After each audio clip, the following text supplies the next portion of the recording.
Hello and welcome everyone to a new video on your channel, Mr. Tech Tips. Before watching the video, don't forget to subscribe to our channel and don't forget also to like this video.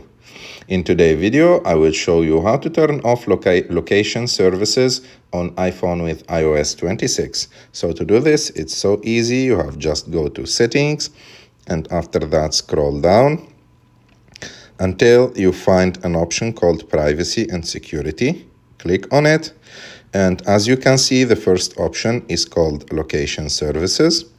And when you enter to this location services, you have just to deactivate the first option. But as you can see, if you deactivate this